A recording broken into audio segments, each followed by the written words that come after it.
House of the Rising Sun is a Sun and Jin-centric episode. It is now day 7 after the plane crashed, September 28th.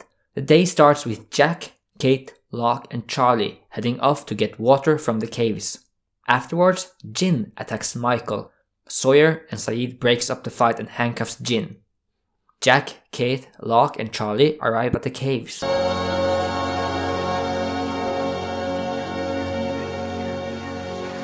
It's amazing. Absolutely. It's totally you. They come through the main entrance, but there's more entrances, since Jack mentions that the openings are narrow in this episode.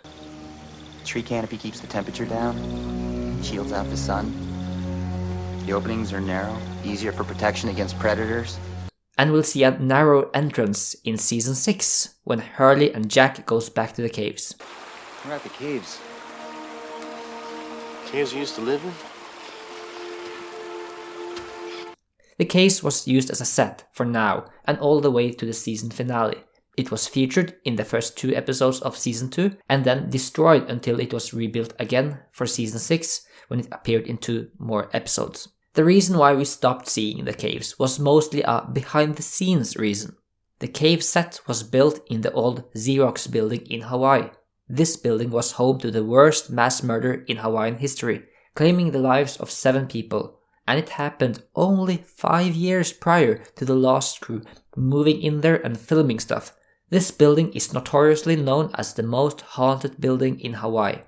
The cast and crew didn't like this set. The crew destroyed it and they had a new set of the season for season 2, which was the Swan.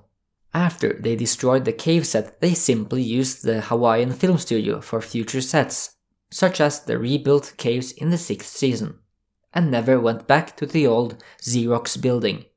Now, back to the episode. Charlie goes outside and tries to snort some drugs, but unfortunately he stands on a beehive. The group wants to help, but he splits the hive and the bees scatter around. The group gets back into the caves and encounter the bodies of the man in black and his adoptive mother. We, as an audience, don't know that yet. The characters dubbed them Adam and Eve. Who were these men? Actually, one of them is female.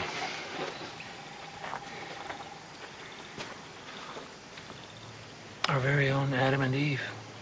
Their bodies will still be there in season 6. Charlie and Locke stay at the caves. Later in the day, Charlie is gonna sneak out to take some drugs. He's gonna hand it to Locke in exchange of the guitar. He looks up and the guitar rests nicely on the cave wall. I want you to look up.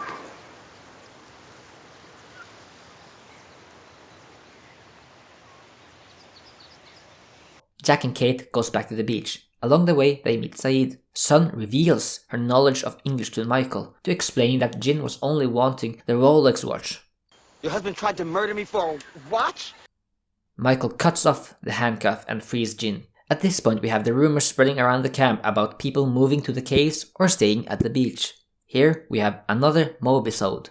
And it's my least favorite one, since it breaks a little bit of continuity. It doesn't feel right. Caves? Are you guys going to the caves?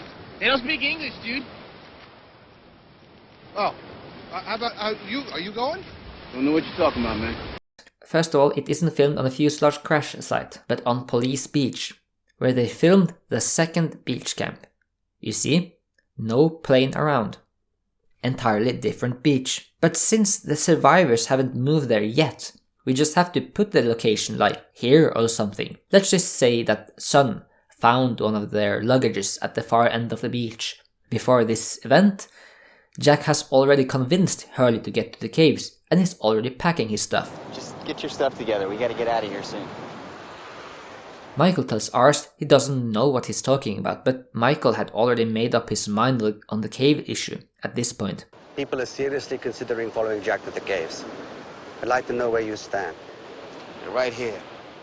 I got one priority right now, and that's getting my kid off this island. Jin has returned to Sun after Michael cut off the handcuff, and they sort clothes now.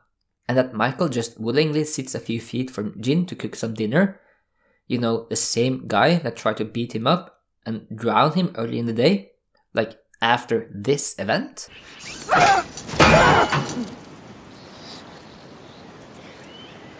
Stay away from me. And my kid.